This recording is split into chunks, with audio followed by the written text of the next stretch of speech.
Assalamualaikum warahmatullahi wabarakatuh.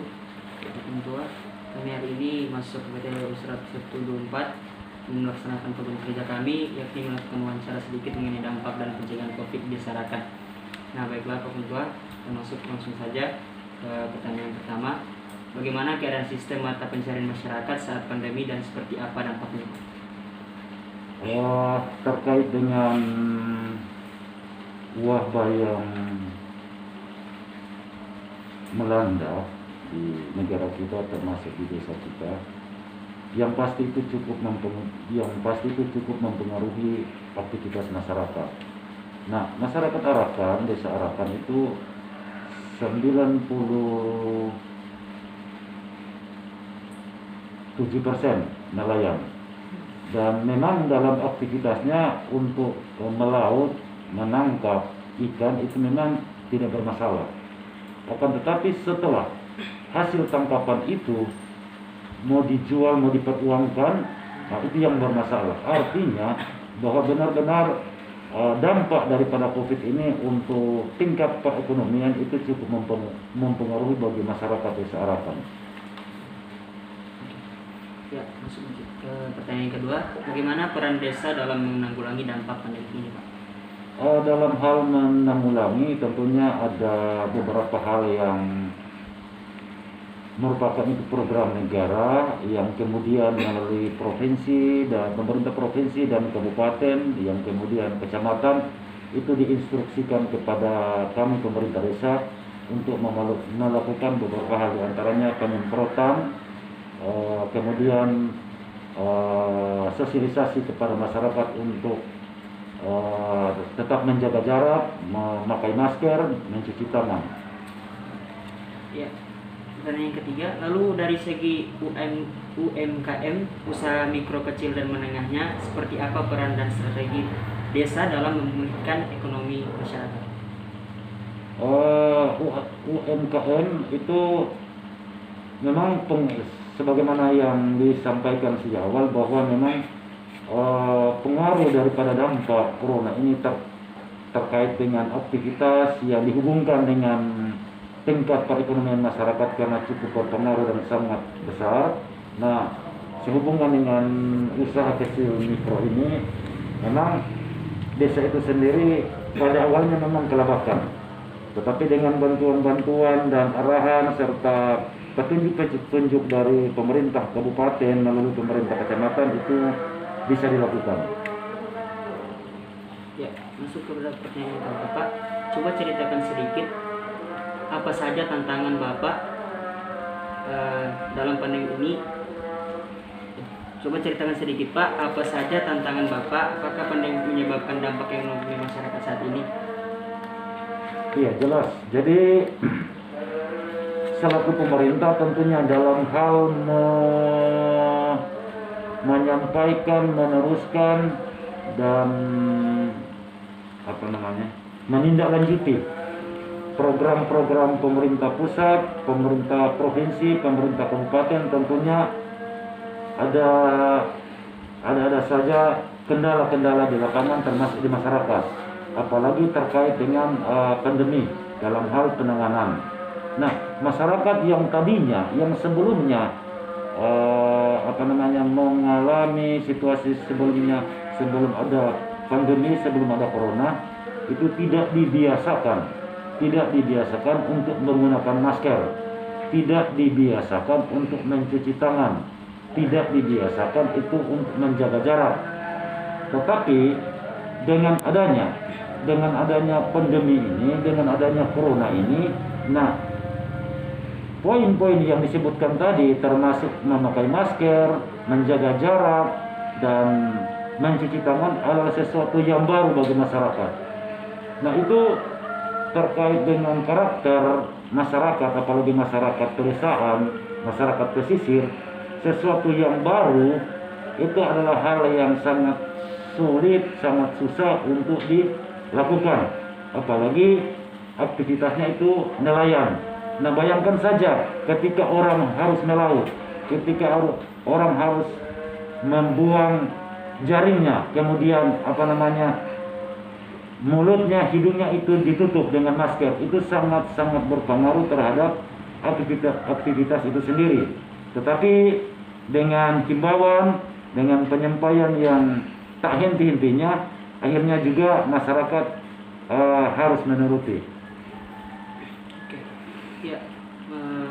Nah, apakah protokol-protokol yang menjadi opsi sekarang ini Bapak optimis melihatnya? Kemudian hal apa saja yang perlu kita soroti agar protokol ini benar-benar bisa berjalan di lapangan? Terkait dengan program pemerintah menyangkut protokol, memang menurut kami selaku pemerintah itu sudah pas, tetapi boleh saja kalau misalnya masih ada poin-poin tertentu yang ingin ditambahkan atau ingin dikurangkan, ya tergantung daripada para pembuat kebijakan itu sendiri bagaimana menangani situasi yang sementara melanda dan dirasakan oleh masyarakat itu sendiri. Selanjutnya hal-hal yang berkaitan dengan corona yang perlu ada kajian-kajian itu, di satu sisi ketika masyarakat itu terinfeksi atau positif mengalami corona,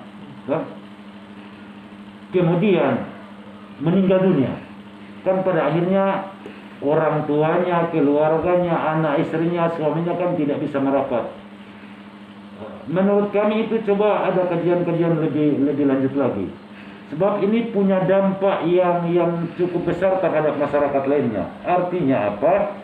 Dengan kejadian di berbagai tempat bahwa orang yang meninggal terinfeksi corona yang kemudian dimakamkan, dikuburkan, tak tahu alamatnya di mana, bahkan sanak keluarga tidak sempat untuk memegang, menyentuh, melihat dan sebagainya, itu berdampak kepada gejolak mental itu sendiri. Artinya bahwa kadang begini, takutnya jangan sampai dia meninggal akhirnya akan mengalami nasib yang sama sebagaimana yang sudah dialami orang-orang sebelumnya.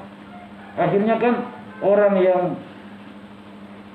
dirasakan perlu ada perawatan di rumah sakit akhirnya tidak akan ke rumah sakit, karena yang ditakuti jangan sampai terinfeksi yang kemudian diisolasi, dikarantina, ataukah pada akhirnya dia harus meninggal di rumah sakit yang kemudian berakibat yang sama. Jadi terkait dengan penanganan masalah jenazah yang katanya berdasarkan hasil penelitian, hasil rapid test, itu artinya bahwa yang bersangkutan itu positif terinfeksi corona, yang kemudian jika meninggal maka keluarganya, anak istrinya itu tidak bisa merapat. Itu perlu ada kajian-kajian lagi dari tim kesehatan. Ya, kita masuk kepada pertanyaan terakhir. Nah, ini apa harapan Bapak untuk desa di masa new normal ini, Pak? Pertama, harapan terkait dengan situasi yang sekarang ini kan berubah menjadi new normal. Artinya sesuatu yang baru tapi terbatas, sesuatu yang bebas tapi punya aturan. Artinya begini, bahwa sampai hari ini bahwa negara ini sedang berjuang dan berusaha untuk mempertahankan bagaimana ketahanan pangan. Tetapi di sisi lain, negara ini mewajibkan kembali sebagaimana kewajiban-kewajiban sebelumnya terhadap masyarakat. Artinya bahwa pembayaran pajak bumi dan bangunan masih dilakukan oleh negara. Sementara di sisi lain, sebagaimana yang disampaikan tadi, bahwa negara ini berjuang, berusaha untuk mempertahankan ketahanan pangan. Sementara di sisi lain, negara mewajibkan juga di saat ini, di saat pandemi ini, situasi seperti ini, masyarakat yang bergeraknya cukup hati-hati, kemudian ada pembayaran pajak bumi dan bangunan. Oleh dan sebab itu, sebetulnya dari pembagian saja masyarakat dari desa itu masyarakat menerima bantuan langsung tunai dana desa, kemudian ada BST, kemudian bantuan-bantuan lainnya terkait dengan bagaimana negara ini memperhatikan tingkat perekonomian, tingkat ketahanan pangan terhadap masyarakat. Tetapi yang sangat-sangat disesali, kenapa masih saja negara memberikan kewajiban terhadap masyarakat untuk membayar pajak bumi dan bangunan dalam tanda kutip pada situasi sekarang ini. Jadi saran saya selaku pemerintah, apa tidak bisa untuk situasi yang seperti ini pembayaran pajak bumi dan bangunan ditunda dulu. Ya, jadi saya ucapkan terima kasih banyak untuk Bapak Ketua untuk waktunya yang telah melakukan wawancara sedikit dengan kami, dan terima kasih juga atas informasi yang telah diberikan. Saya ucapkan terima kasih. Assalamualaikum warahmatullahi wabarakatuh. Waalaikumsalam warahmatullahi wabarakatuh.